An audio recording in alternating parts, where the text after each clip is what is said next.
Ibon ata natin to mga tropa. Ibon yata. Ito.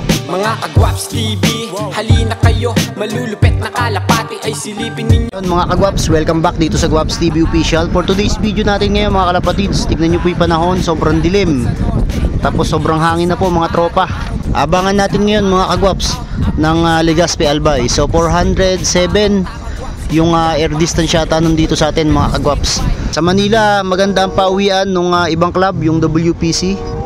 Saka yung ibang mga club doon. So dito sa atin sa Nueva Ecija, malalaman natin mga Kagwaps kung maganda ba yung magiging pauwian. So ngayon nasa 1,200 yung speedan. So tingnan natin mga tropa kung meron bang makakauwi dito sa lugar natin sa ganito kahirap na karera. Dumadaan na pa isa-isa mga Kagwaps. Ayan o. Pinawalan muna natin yung ating mga pakati dito. So tingnan natin mga Kagwaps kung sino ba yung mga makakauwi dito sa mga ibon natin na pinahagis.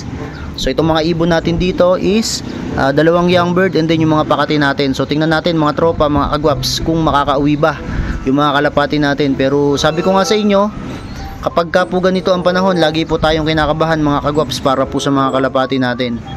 So tingnan natin, ang hihintayin natin ngayon ay yung apat nating ibon, apat nating warriors.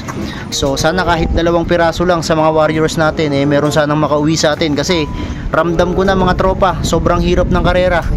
Kasi kitang kita na agad yung hangin dito, saka umuulan pa doon. Lahat ng nagbabalita sa atin galing dyan sa Bulacan, Laguna, Cavite, Manila, talaga raw pong pabago-bago ng panahon doon. May ulan din mga tropa, parang dito sa atin malapit na rin yata umulan. Yun pa mga Kagwaps, meron pang mga nagdadaanan dito sa atin. Baka pauwi na ng Saragosa to, nag-iisa, kulay blue bar, mapayat na. Ito dumating si Albay to, Sok.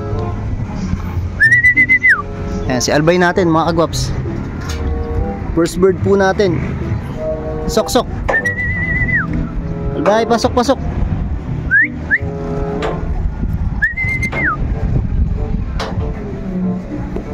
Pasukin natin mga Kagwaps.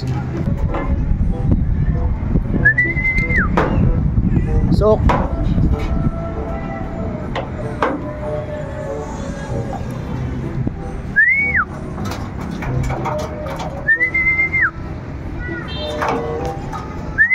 Ay pumasok mga Kagwaps sa stress na stress. Ayun na.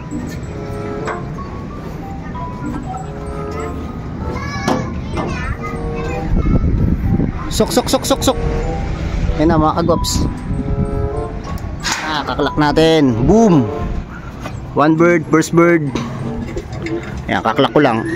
Ayan si Albay mga Kagwaps, ang ating unang ibon. So hantay pa tayo sa iba, baka sakaling mayroon pang umuwi mga Kagwaps. Ayan, Mr. Albay mga kalapatids. Grabe naman mga Kagwaps ng hangin, pambihira. May sumunod pa kaya mga tropa dun sa ibon natin na si Albay. Kahit sana dalawa lang mga tropa makapagpauwi tayo Ayun na si Mr. Albay mga Kagwaps, naglilinis na ng balahibo. So mamaya patutukayin na rin natin to, tapos bibigyan rin natin ng tubig mga kalapatids. So ito pa lang yung ibon natin, bali naghihintay pa tayo, apat yung kinarga natin ngayon. So sana meron pang sumunod sa kanya mga Kagwaps para mas maganda iabangan. Kaya mga Kagwaps, may umiikot dito. Ito, ibon ata natin to mga tropa. Ibon yata, ito, ibon yata natin. Sok na, pasok.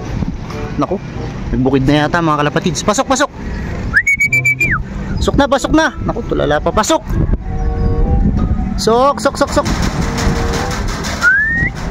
Pasok ka na. Ayun po, may mga nagdadaanan pa po.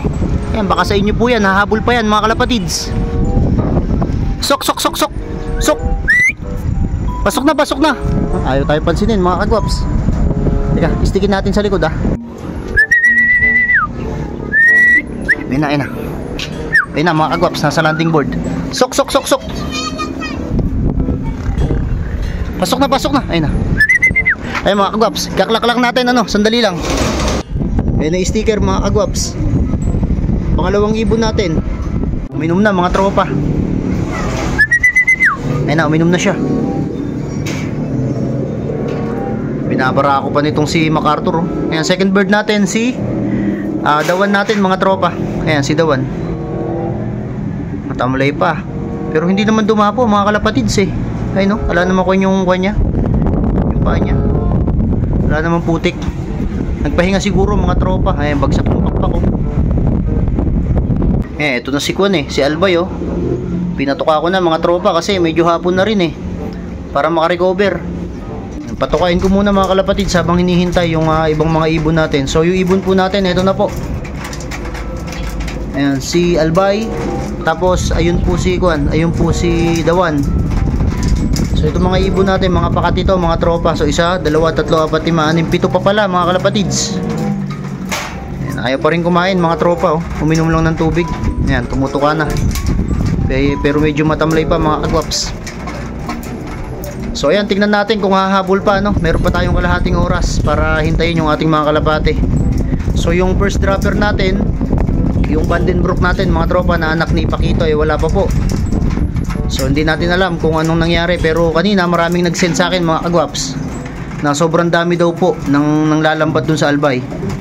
So palagi pa naman kasama sa first batch yun mga tropa. So sana lang hindi siya nahuli at umuwi siya sa atin. So kung hindi man siya umuwi o mag-lock ngayong araw, sana bukas makauwi pa rin siya mga tropa. Kasi syempre, 'di ba?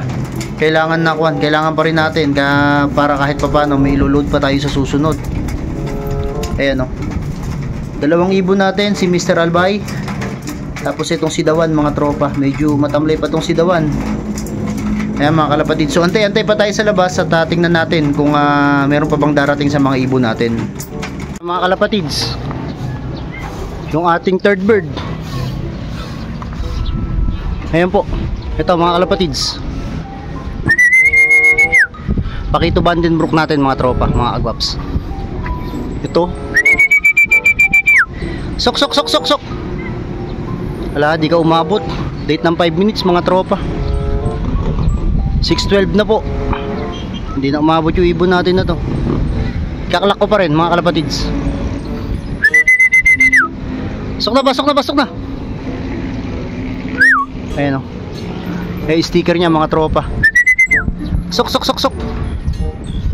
Ay, sticker. Patingnan natin Ayan mga kalapatids. So yung sticker niya. Ayan, 3 out of 4 na tayo mga tropa. So sana humabol pa isang white flight natin. Ayan mga kalapatids, medyo talagang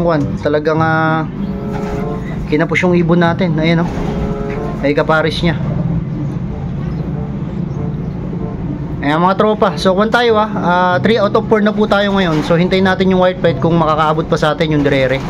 So maraming salamat sa inyo at congratulations sa lahat ng mga nakapagpauwi. So napakagagaling po ng mga ibon nyo. So dito ko natatapusin itong video na to mga kagwaps. Muli, this is Kuya Ray and you are watching Gwaps TV. Peace out.